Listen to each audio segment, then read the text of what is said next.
So this is just a small video about influencers taking money from Israel in order to try and spread propaganda for them. And I've seen it around recently. I've been watching one content creator who I've unsubscribed from now. He used to just make random videos. I'll show him in a second, but he's got a large following in the millions of subscribers. So he has a lot of influence, and he can easily, when he posts these videos, he's going to be seen by a lot of people. The reason why they're using these influencers is because a lot of people don't watch the mainstream media anymore because people see through the propaganda. So they're trying to expand their horizons pretty much, use as many different platforms as possible. So we're going to go through here. So these are just some of the stories. So what happened was the influencers were told to make propaganda for Israel in exchange for money, but once they made the propaganda, they didn't get paid, so yeah, they got Jewed there pretty badly. So honestly, I do find it quite funny that they sold out like that, but then they didn't get paid. So maybe Israel did have a bit of sense doing that.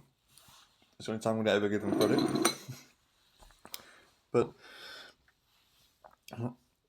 I've seen some of the accusations about certain individuals being involved. But here's one that I've actually just caught. So his name's Ozzy Reviews on YouTube.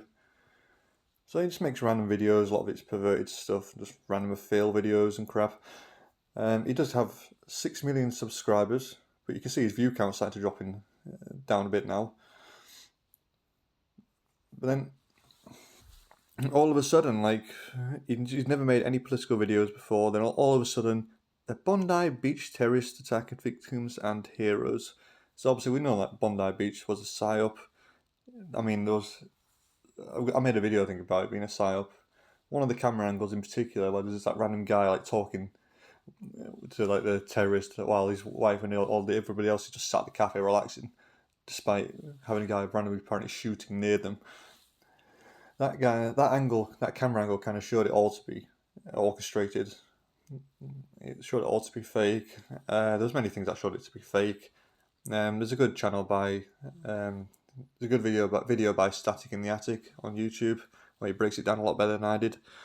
He goes into a lot more detail than I did, so I'd recommend his video. But like I say, out of nowhere, you got this a random political post. Obviously, it's defending a psyop, and I'm like, okay, that's strange, a bit out of place. But I'm like, fair, well, he's entitled to his own opinion. But it didn't really seem. It didn't seem genuine. It all seemed a bit artificial. And then about a week later, or a month later, it turns out, I think it was. Let's have a look. What are we on? Yeah, so a month later, Islamic Republic of Iran massacres civilians. This random bit of propaganda. And he's got extreme Islam right now. He's like, all of a sudden, all this anti-Muslim propaganda. Oh, what's made him do that? What do you think's made him do that? So this guy's sold out. He's not really making political videos, and all of a sudden he's now making political videos. He's sold out, and he didn't get paid for it. So, so if anybody is subscribed to this fraud, I'd recommend. There's another one there. Iranians speak out against evil regime. I think he actually goes and does a speech there. I'm like, pathetic. So this guy's sold out. But the reason why I don't like this is because it shows that he has no respect for his fans at all. He just sees his fans as a way to get money. He doesn't care about them. He doesn't care about exploiting them, brainwashing them. He just cares about money. So if you subscribe to this fraud, I'd recommend unsubscribing like I've done. So his channel is Ozzy Reviews, and that's all I have to say. So thanks for watching.